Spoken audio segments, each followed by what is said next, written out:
Hey there, so today we have another review. This is a beer courtesy of Damon. Thank you so much. He's from the Chicagoland area and he highly recommended this one and came by to drop off a can. Me, can you sit over there, please? Thank Bad you. boy. This is from Noon Whistle. This is Squishy Gummy Hazy IPA, 7.1%. I had to look it up and I assumed like there's something like going on with the beer because like you call it Squishy Gummy, but it's just their take on Hazy IPA / New England IPA. So it's Citra, Mosaic, Simcoe, all the cheater hops, not all of them, but like first off, I will say I had this on the side, and when I poured it out, it was chunky. But the beer looks pretty nice. It's light gold color, full and opaque, not too milky, wonderful white head. On the nose, yeah, it's this big Citra brown, right? Tons of like oily grapefruit, orange, sweet orange, a little bit Meyer lemon, a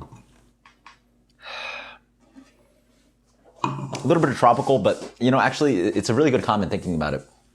I yesterday actually had a pint of the like Voodoo Ranger Hazy, like they're just juicy haze, regular one, and I actually like passed it on to my coworker because it's actually a pretty good example for like a large beer. Sorry, we're talking about like New Belgium, so this is a tangent, so please skip ahead if you'd like to. But I was like, yeah, it's a pretty good example. Like I tasted it, it was really tasty, and then like my coworker's like, yeah, that smells like flowers and like grass to me. I was like, oh, good point. And like that is sort of what you get from hazies. Like it's really nice, like talking to people that like are not familiar with like the flavor notes and like hazies. Like it is true. Like to what we should be smelling is like, you know, what obviously like people that are not into it sort of can smell. So that's some of the best tasters because they aren't hit with the preconceived notions of what should be in the beer. Like you think Citra and you think all the like citrus tropical fruits, but yeah, I mean, it really does smell like potpourri and grass too. Like it's got all those herbal notes from the high hopping rates and dry hopping rates, right? On the palate,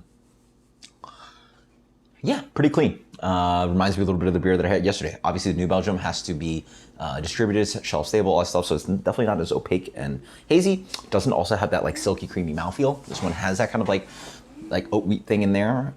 It almost has a sweetness as if there's lactose, but it doesn't. Obviously, I don't think it has lactose. Really nice kind of like cream wheat kind of sweet thing that you get from hazy IPAs. Bounced out by like really nice kind of fruity characteristics of like ripe orange, a little bit of pithy grapefruit. It leans on a little bit chalky and a little bit green on the back end, but like we're talking about something where it leans on those like those off flavors that I hate in hazy IPA, but like doesn't push all the way to like make it completely undrinkable.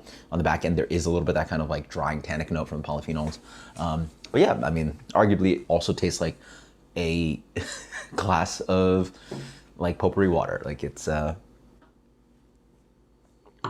but then that sort of helps that kind of like, so instead of having bitter juice, you get a little bit of like tannic kind of polyphenol kind of thing going on, and that green character that like gives you some dryness that reminds you of IPA qualities, right? Or regular IPA qualities. So pretty good take on it. Pretty good take, modern take on hazy IPA.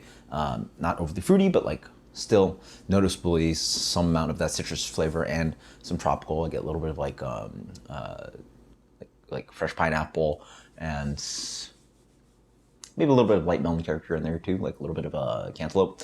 And then obviously, you know, as you taste more of these beers, you definitely do notice more of that grassy note and the floral elements and that kind of just like big punchy, like cleaner / potpourri kind of thing going on. Nice mouthfeel too. You get like a little bit of that creamy sweetness. Not overloaded on those, you know, general off flavors that I get from hazy IPAs. So for me, good example, 87.